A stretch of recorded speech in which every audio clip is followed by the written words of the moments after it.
Alors débutons comme à l'habitude avec un mot de prière.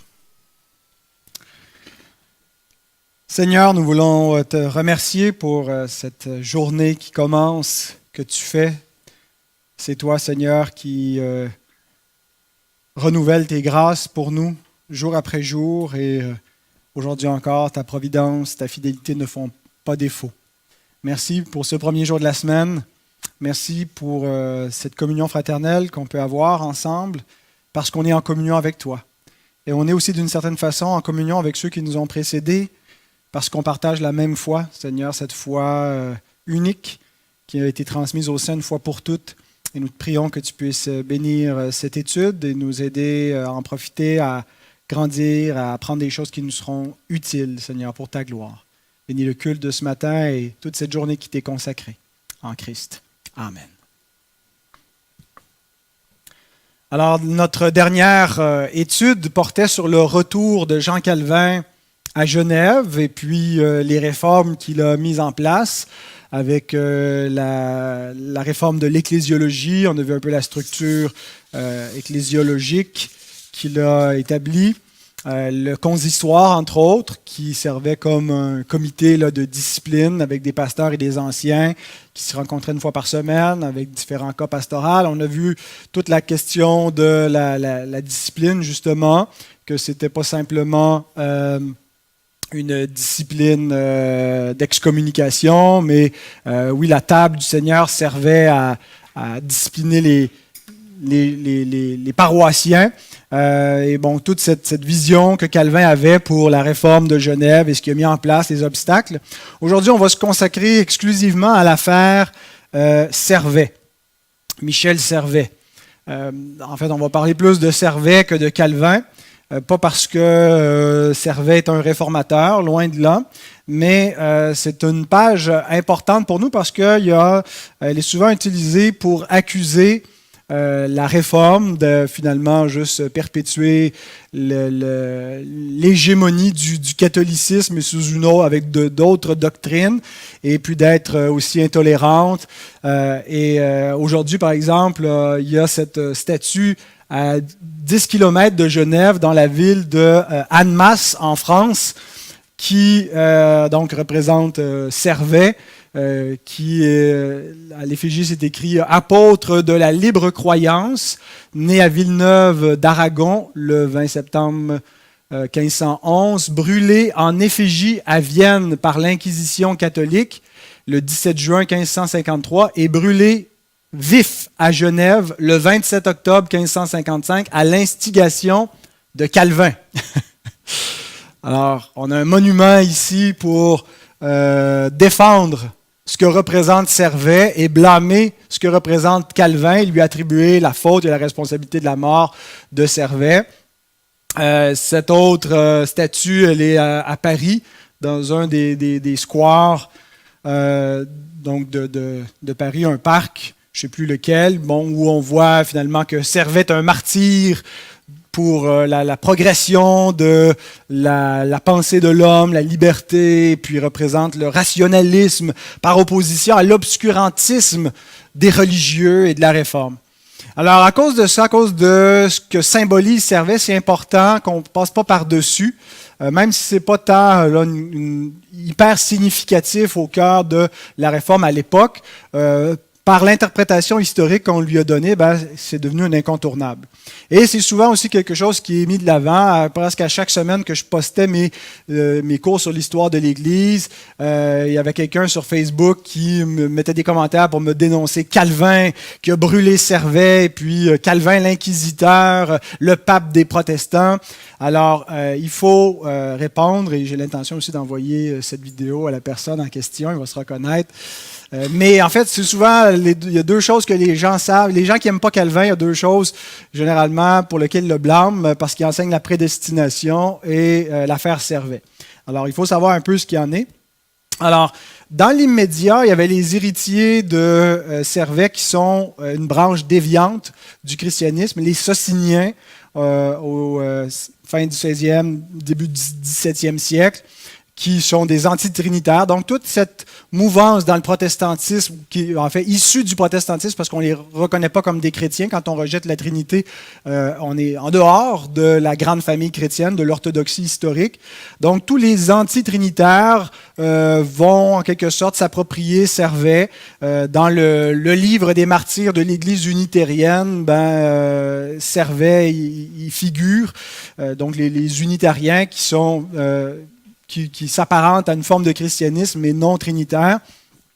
Ça, ce sont ses héritiers les plus spécifiques, les plus étroits. Mais au sens large, Servet a des héritiers non religieux qui sont ceux qui s'associent aux Lumières, là, les Voltaire et compagnie, le siècle des Lumières, les rationalistes qui, eux, voient la Réforme comme de l'obscurantisme, comme un dogmatisme tyrannique, qui brûle ses adversaires. Et Servet, c'est le martyr en vue du progrès, des différentes libertés, liberté de conscience, liberté de religion. C'est le progrès de l'humanisme, c'est le triomphe de la raison sur la religion des hommes. Alors, c'est un peu donc l'effigie qui est utilisée avec le nom de Servet. Alors, présentons un peu le personnage. Michel Servet est né en Espagne en 1511 et il est mort à Genève en 1553. C'est un homme extrêmement savant de son époque qui s'intéresse à toutes les sciences, la géographie, les mathématiques, l'alchimie, l'astrologie. Nous, on entend astrologie, on pense à Jojo Savard, là, mais c'était plutôt comme une forme d'astronomie, qu'il croyait aussi à que les astres leur révélaient des choses sur notre destin. Mélenchon s'était fait, à cause de son astrologie, Philippe Mélenchon, l'associé de Luther, et son astrologie lui avait dit que s'il voyageait au-dessus des eaux, il périrait. Donc, il a refusé toute sa vie là, de voyager par bateau pour éviter de périr. Il est aussi médecin. Il s'est intéressé aussi à la théologie. Ça va être fatal pour lui. En 1524, il est à l'université de Saragosse, dans le royaume d'Aragon. Donc, il a 14 ans. Il est très doué pour les langues, le latin, le grec, l'hébreu. À 15 ans, il est secrétaire d'un moine franciscain, Juan Quintana, et c'est en accompagnant ce moine qu'il est exposé davantage à la Bible et un petit peu à l'élite, à l'establishment religieux. Le moine en question va devenir le confesseur de Charles Quint. Alors, il occupe une place importante, il va être appelé à voyager et Servet l'accompagne en 1529 dans une tournée où il passe par l'Allemagne, l'Italie. En fait, c'est le Saint-Empire. Là, aujourd'hui, c'est des pays, des nations différentes, mais à l'époque, c'était sous la gouverne de Charles Quint, l'empereur du Saint-Empire, qui représente le pouvoir temporel et le pape, le pouvoir spirituel. Et pendant ce voyage, il va avoir un premier contact avec des protestants. Alors, plusieurs que nous avons vus jusqu'à présent. À Augsbourg, il va rencontrer Philippe Mélenchon, l'associé de Luther. À Bâle, il va rencontrer Johann Oco-Lampad, qui est le réformateur de Bâle, un spécialiste de la patristique. Il va rencontrer aussi Martin Bucer à Strasbourg avec son associé Wolfgang Capito, qu'on n'a pas mentionné jusqu'à présent, là, mais c'était un collaborateur donc, de Bucer. Et c'est au contact de ces protestants qu'il va quitter le catholicisme officiellement. Il va laisser son moine qui l'accompagnait, franciscain. Il va passer environ une année à Bâle. Et initialement, il s'associe avec ces humanistes de la réforme protestante. Il est partie prenante. Il considère que la foi de la réforme est vraiment un retour aux sources et qu'elle est plus en conformité avec les Écritures qu'il découvrait récemment. À l'âge de 20 ans, il trouve que la réforme ne va pas assez loin pour Servet est pas tant un rationaliste qu'un bibliciste radical. C'est pas tant les penseurs du siècle des Lumières se l'approprient, mais c'est pas tant un rationaliste comme eux qui croit que c'est la suprématie de la raison. C'est plutôt qu'il rejette toute l'approche métaphysique avec l'Écriture qu'on retrouve dans la tradition occidentale et considère que toute la théologie des pères de l'Église est teintée de l'influence de la philosophie grecque et qu'on doit revenir à une doctrine beaucoup plus pure, strictement biblique. Et Servet représente une certaine difficulté parce qu'il réfute les protestants avec le même argument que les protestants réfutent les catholiques, l'Écriture seule. Et donc, pour Servet, par exemple, la Trinité, c'est pas un concept biblique, c'est plutôt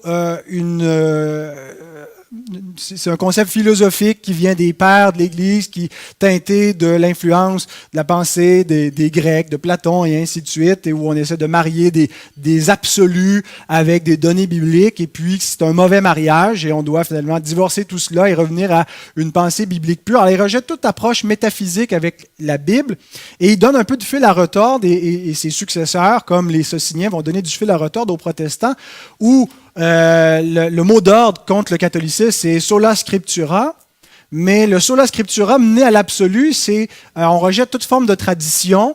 Et alors, il va y avoir finalement un peu plus d'efforts pour les protestants de se positionner par rapport à ce qu'on appelle la théologie historique, l'interprétation historique des textes bibliques. Et puis, est-ce qu'on peut faire les déductions qu'on fait en harmonisant l'Écriture avec l'Écriture? Bien sûr, la Bible ne nous parle pas de la Trinité comme telle, explicitement, mais on croit que c'est un dogme qui est certainement biblique quand on prend toutes les données de l'Écriture et qu'on les harmonise entre elles. La Bible nous dit qu'il y a un seul Dieu, et que dans ce Dieu-là, il y a trois personnes qui sont nommées Dieu, le Père, le Fils, l'Esprit, et ce ne sont pas trois modes du même Dieu, ce ne sont pas trois dieux distincts, ce sont trois personnes à l'intérieur du même Dieu, et puis on déduit certaines propositions qui nous font aboutir par le biais d'une réflexion métaphysique à la Trinité.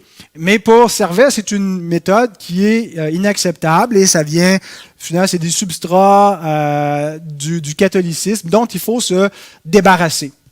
Alors, il publie en 1531 un traité qui s'attaque à la Trinité, qui s'appelle De Trinitatis Erroribus, qui veut dire les erreurs concernant la Trinité. Alors, il s'attaque directement au dogme central de la foi chrétienne qui a unifié les chrétiens depuis le temps des controverses ariennes et par la suite, où il considère finalement que ce dogme n'est pas biblique.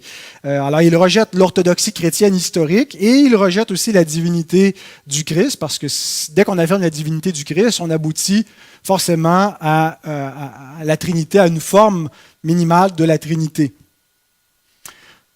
Alors, dès lors, avec la publication de ce traité, il est dans la mire de l'Inquisition catholique et il s'aliène également à ses amis protestants. Alors, si initialement il était vu dans le camp des Bucer et des Ocolambades, bien, c'est plus le cas par la suite. Il est plutôt vu comme un néo-arien avec lequel on ne devrait pas entretenir des fréquentations. Et donc, il doit fuir, il doit se séparer et il va se réfugier sous un pseudonyme de Michel Villeneuve. Pendant plusieurs années, il va fonctionner sous ce nom-là, Michel Villeneuve, et il s'en va à Paris et va commencer à étudier à l'Université de Paris. Et il est à la même époque où Calvin était à l'Université de Paris. Si vous vous reportez quelques semaines derrière, quand on a survolé la vie de Calvin, j'ai mentionné qu'il a peut-être croisé Michel Servet et peut-être aussi Ignace de Loyola, qui était aussi à l'Université de Paris à cette époque-là. Mais il n'y a rien donc qui nous laisse supposer avec certitude qu'ils ont pu se connaître, se côtoyer. Il va, suite à l'affaire des placards, vous vous souvenez où les réformés dans la région de Paris, dans l'Université de Paris, ont placardé un traité dénonçant la messe et les autorités ont sévi ensuite contre les protestants. Servet va fuir en 1534 à Lyon. Et à Lyon, il va apprendre le métier d'imprimeur. Ça va lui être utile parce que quand tu es hérétique, tu peux difficilement trouver un imprimeur qui va accepter de publier ton matériel parce qu'il peut être aussi bien livré au bûcher en même temps, comme ça a été le cas de certains imprimeurs pendant la Réforme. Alors, c'est pas neutre, c'est vu comme s'il n'y a pas une imprimature qui est d'une autorité, ben, l'imprimeur le fait sans autorisation. Il peut. Alors, Servet apprend le métier d'imprimeur et de correcteur en travaillant pour une imprimerie. Et il fait aussi la rencontre de Symphorien Champier, qui est dans l'histoire de la médecine, un nom important, qui est un médecin humaniste, qui est partisan de la nouvelle médecine.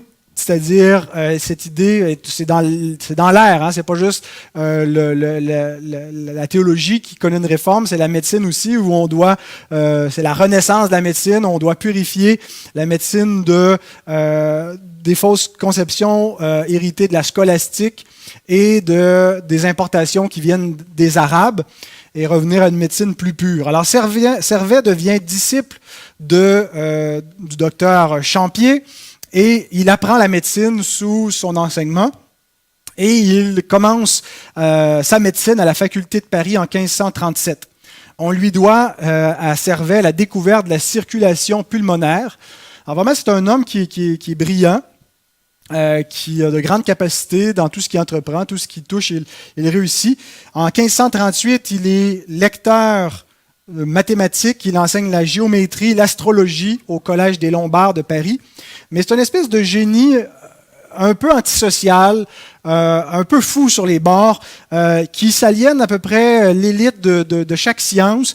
Il publie ses travaux sur des questions d'astronomie où il ne peut pas se contenter seulement d'amener des correctifs modérément. Il doit traiter ses adversaires, ceux qui ne croient pas comme lui, d'imbéciles et puis les attaquer. Et son attitude et son type d'écriture lui amène toujours des problèmes, des ennemis. Alors qu'il écrive en théologie où il insulte, il traite d'hérétique tout le monde sauf lui qui a compris la vérité ou avec l'astronomie. Donc c'est ce qui le force à devoir quitter Paris parce que donc il commence à avoir des problèmes dans cette autre sphère aussi des sciences pures.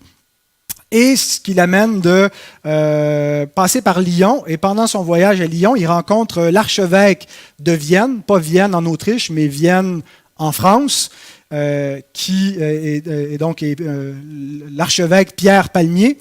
Et pendant son voyage à Lyon, l'archevêque l'invite, parce qu'il est médecin, à venir s'installer à Vienne, poursuivre sa carrière de médecin. Il va y être médecin juré, c'est le titre de l'époque, c'est un peu comme un médecin légiste qui sert le tribunal, une autorité par son expertise. Vienne, Agnès, tu dois connaître ça, c'est un petit peu au nord de Valence, près de Lyon. Et il va être soutenu par l'archevêque de Vienne. Alors Vienne, c'était quand même un diocèse assez important. Là. C'est une vieille carte là, qui remonte au diocèse de l'an 300, mais j'imagine que les territoires devaient être assez similaires. Donc c'était donc un archevêque qui était important, qui avait une grosse partie de la population francophone sur son territoire, là, de la Suisse et de la France d'aujourd'hui. Et tant que l'archevêque va même loger Servet, sous le nom de Michel Villeneuve à ce moment-là, dans le palais épiscopal. Il soutient les médecins, il est un archevêque un peu de la Renaissance et un humaniste. Et donc, Servet est bien vu par ses connaissances. Et donc, en 1548, il est logé dans le palais épiscopal. Ce qui nous amène à parler de la correspondance entre les deux hommes, Calvin et Servet. Pendant cette période-là, même depuis son premier contact avec les protestants, Servet va correspondre assez régulièrement avec Calvin, lui envoie ses travaux, lui suggère de réviser sa théologie en disant qu'il devrait revenir à une théologie plus pure comme celle que Servet lui propose, un christianisme purifié qui rejette la Trinité. Alors Calvin lui répond par écrit. Il lui répond sur ses erreurs, le met en garde et l'encourage à lire l'Institution chrétienne de 1542. Il me semble que c'est ça l'édition française. de Calvin au 41, je ne suis plus certain.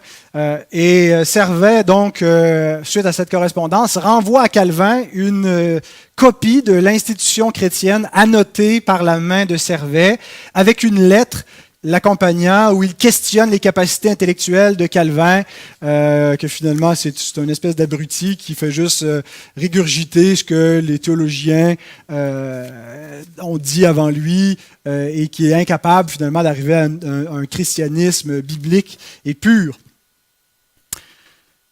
Alors ça va pas très bien leur relation. C'est pas des amis de correspondance, c'est plutôt des adversaires. Je pense que l'attitude de Calvin est plutôt de l'ignorer, de ne pas trop s'occuper de lui. Et puis, Servet publie un ouvrage qui va être fatal pour lui en 1552. Alors, il est toujours auprès de l'archevêque de Vienne. Il publie anonymement un ouvrage intitulé « La restitution du christianisme » en latin, qui est imprimé à 800 exemplaires, et plusieurs de ces exemplaires vont être envoyés à Genève avec la suite de ce traité, qui est une compilation des lettres de Servet à Calvin. Et donc, ce qui permet automatiquement d'identifier, de faire le lien entre l'ouvrage anonyme « La restitution du christianisme » et les lettres de Servet. Bon, il faut 1 plus 1 fait 2.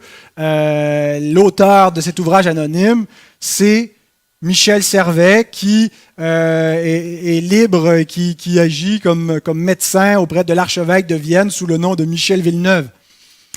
Secret de Polichinelle, mais il semble que jusqu'alors, ça faisait bien l'affaire de l'archevêque de le tolérer, de l'ignorer. Peut-être l'ignorait-il véritablement. Mais en fait, ce qui va déclencher le procès et l'accusation de Servet, et puis bon, bien sûr, dans la restitution du christianisme, il publie des choses complètement hérétiques qui sont dangereuses pour l'époque. Quand il n'y a pas une liberté de presse, une liberté d'expression, alors de faire circuler, de croire en privé à des idées hérétiques, c'est une chose. De les répandre publiquement, c'est dangereux. D'essayer de renverser la doctrine officielle chrétienne, de gagner les églises établies à des idées ariennes qui ont été condamnées par des conciles, c'est très risqué. Eh bien, c'est ce que fait Servet. Alors, c'est ce qui nous dit qu'il est un peu fou sur les bords, il manque un peu de jugement.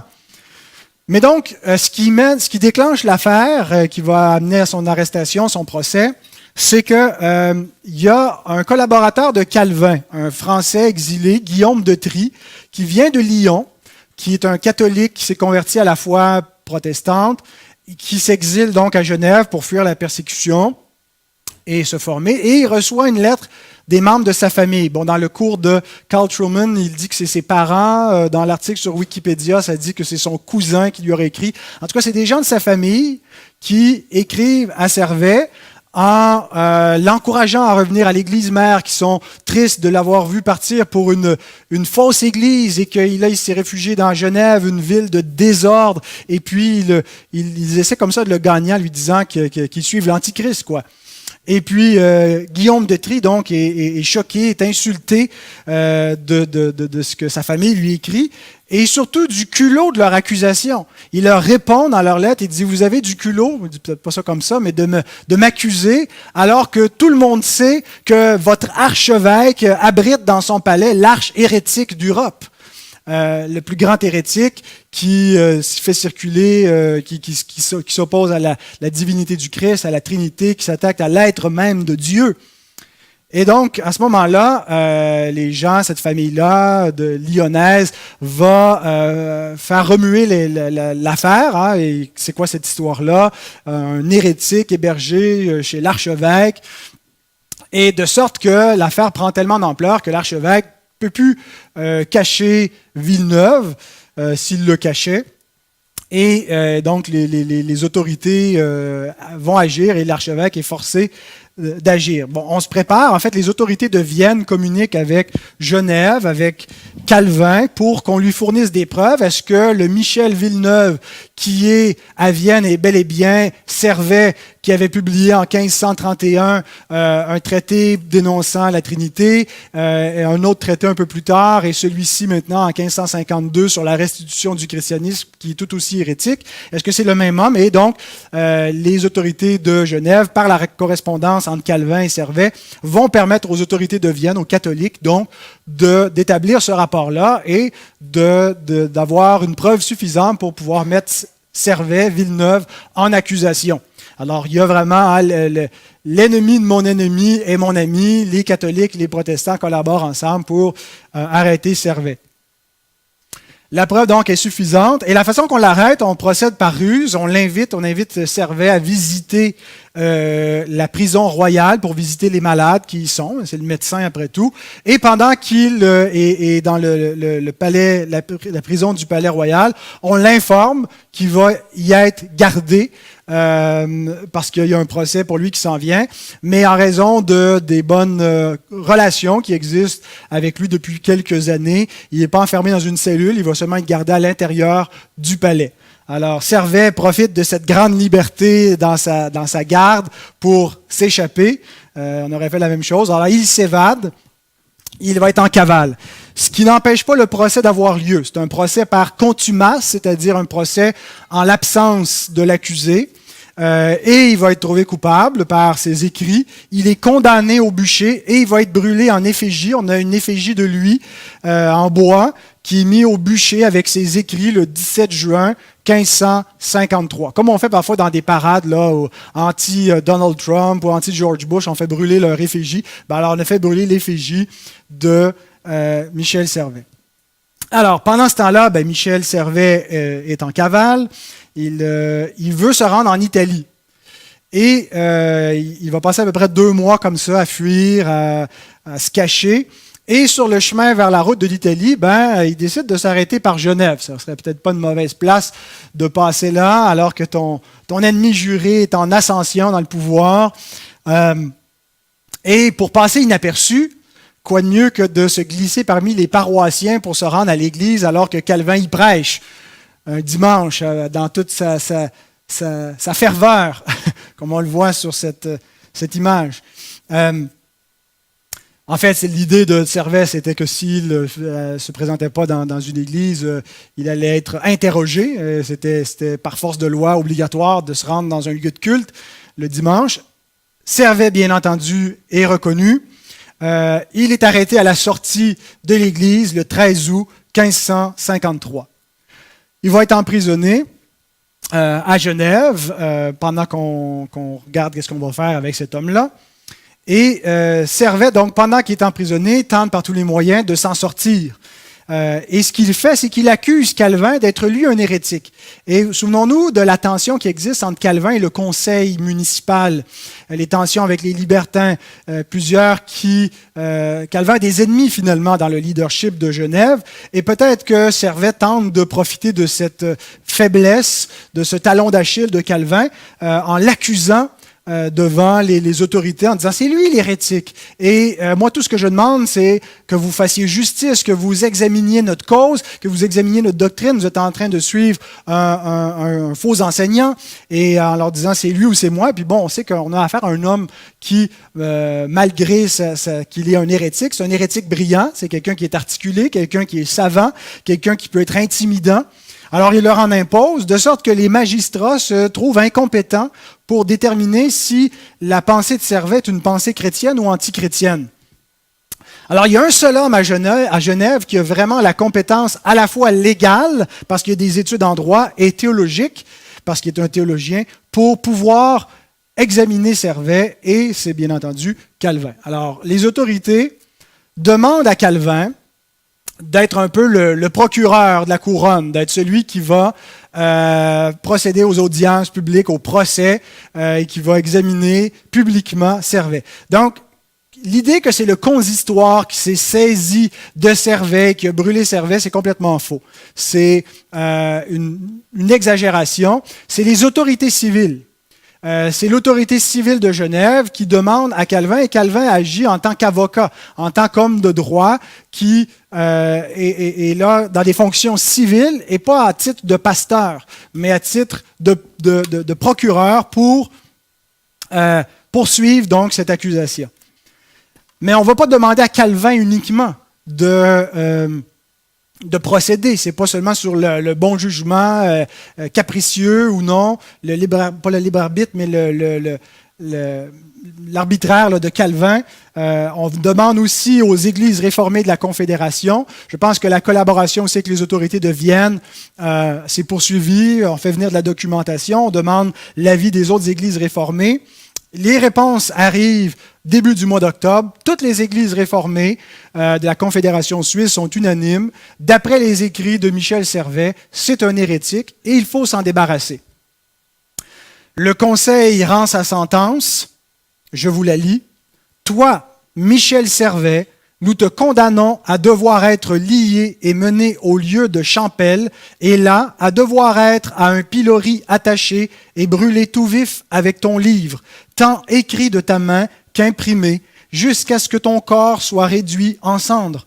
Et ainsi finiront tes jours pour donner exemple aux autres qui tel cas voudraient commettre. Alors, en attendant sa sentence, en attendant son exécution, Servet est gardé au cachot. Il ne va pas passer 20 ans à attendre. C'était fait dans les jours qui suivaient. Calvin le visite en vain pour l'inciter à changer d'avis, à confesser l'orthodoxie chrétienne. Ça n'aurait probablement pas changé son sort. Il est trop tard, le verdict est tombé. Mais on voit ici ce souci, si on veut, pastoral, de donner à un supplicié la grâce ultime de se repentir, de confesser le vrai Christ des Écritures, qui est Dieu fait homme. En vain, Calvin et les pasteurs ont plaidé au Conseil pour une autre forme d'exécution, moins souffrante, plutôt que le bûcher. Ils ont demandé que Servet soit décapité. Ça revient au même, mais si j'avais à choisir entre les deux, je préférais la décapitation plutôt que les flammes. Et donc, le 27 octobre, le mardi 27 octobre à 14h en 1553, Michel Servet conduit au bûcher. Il avait plu le matin. Le bûcher est humide. Servet, voyant cela, est pris de panique, offre ses bijoux en or contre du bois sec, parce que du bois humide, ça brûle lentement, donc ça va être une lente agonie. Le bourreau l'a attaché au poteau avec sa restitution du christianisme attachée à lui, avec la couronne d'hérétique. Elle n'est pas mise sur cette image-là. Et donc Servet priait « Ô Jésus, Fils du Dieu éternel, aie pitié de moi. » Et donc, il a agonisé pendant 45 minutes environ avant de mourir. Alors, quelques mots à dire sur cet événement. L'exécution de Servet, la première chose, je pense qu'il faut dire, c'est oui, c'est une tragédie, c'est une erreur grave de la réforme protestante. Et tout ce qui va être dit pour essayer d'expliquer cette erreur n'a pas pour but de justifier cette erreur. Cette erreur doit être condamnée, mais il faut faire attention de ne pas faire un raccourci en passant du 16e siècle directement au 21e siècle. Il y a un contexte historique qu'il faut prendre en compte pour analyser cette chose-là. Et parfois, donc, on juge les siècles passés à partir de notre pensée actuelle.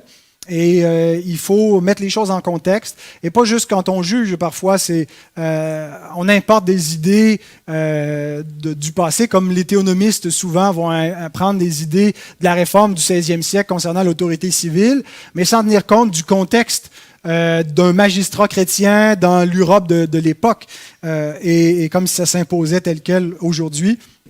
Alors, il faut faire attention aux raccourcis historiques.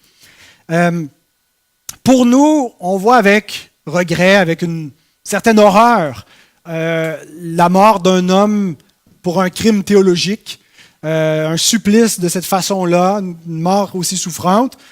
À l'époque, ça n'a pas été jugé comme ça. Les gens, puis en fait, même les exécutions publiques, il y a un mythe qui dit que les exécutions publiques ont arrêté parce que la population se lassait, que les gens trouvaient ça trop barbare, étaient choqués, ça choquait les mœurs, et que c'était comme une révolte populaire. Mais en fait, c'est pas du tout cela. C'était parce que c'était trop populaire qu'on a arrêté de les faire. Les gens se réunissaient en troupe pour admirer, voir une exécution publique. Il y avait quelque chose de fascinant qui les attirait, et c'est un peu la noblesse qui trouvait que il y avait quelque chose de malsain, que les gens du peuple viennent voir une telle chose et qu'on allait arrêter les exécutions publiques progressivement. Mais je suis certain qu'aussi civilisés que nous sommes aujourd'hui, si on recommençait les exécutions publiques, elles demeureraient populaires, les gens iraient les voir. On n'a qu'à voir quand on met deux hommes dans une cage qui se tabassent presque jusqu'à mort, comment ça attire les foules et des cotes d'écoute, les combats de la MMA, et ainsi de suite. Il y a quelque chose de perverti dans l'être humain qui prend plaisir à ces choses-là.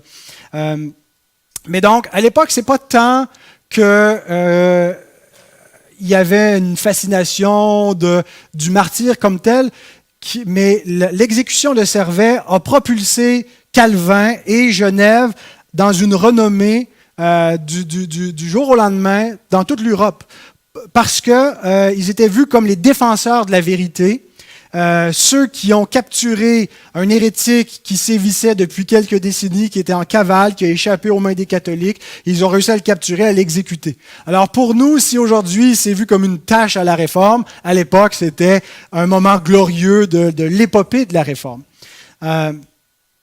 Parce qu'ils ne voient pas les choses de la même façon que nous. Il faut garder ça en tête. Le rapport entre l'autorité civile et l'autorité religieuse, la théologie, n'est pas le même qu'aujourd'hui. Aujourd'hui, on va dire, les autorités n'ont absolument rien à faire à nous dire ce qu'on a le droit de croire ou pas.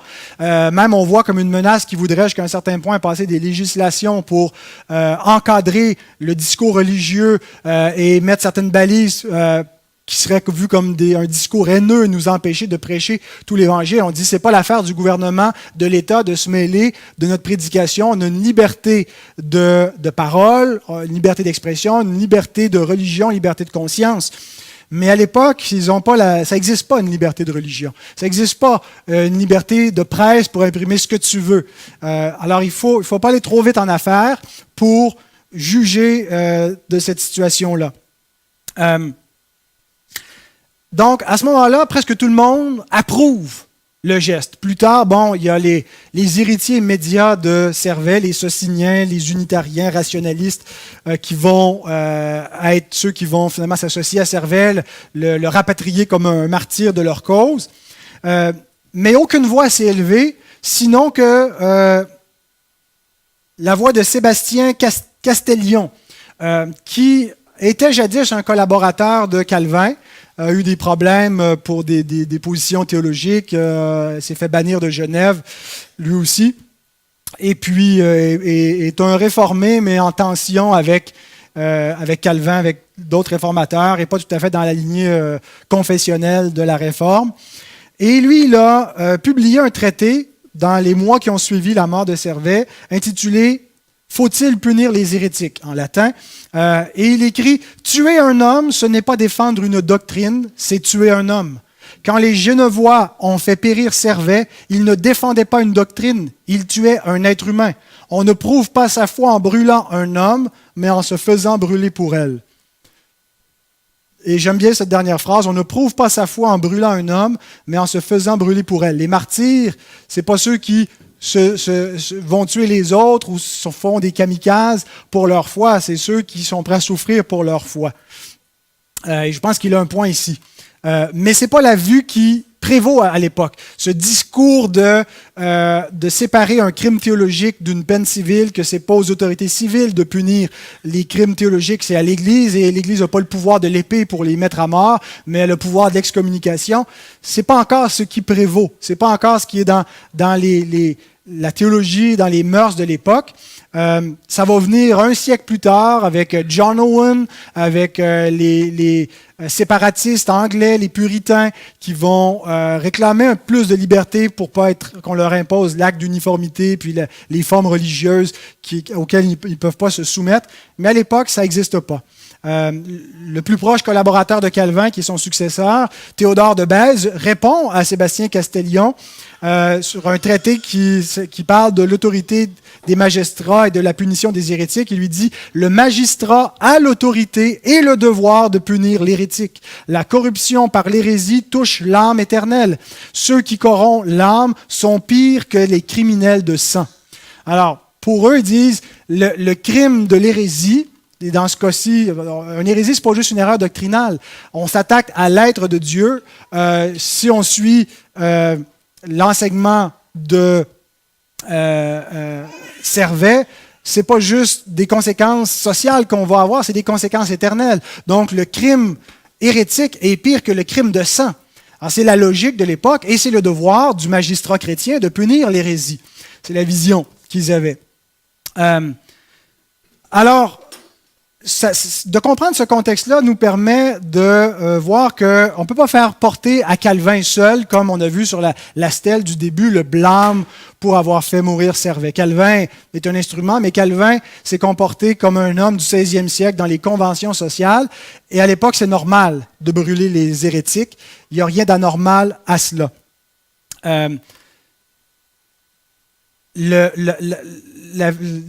Servet a été condamné pour blasphème. Donc, c'est plus qu'hérésie. L'idée d'un blasphème, c'est que c'est pas juste parce qu'il ne comprend pas la Trinité, parce qu'il y a un problème intellectuel, rationnel avec cette doctrine-là.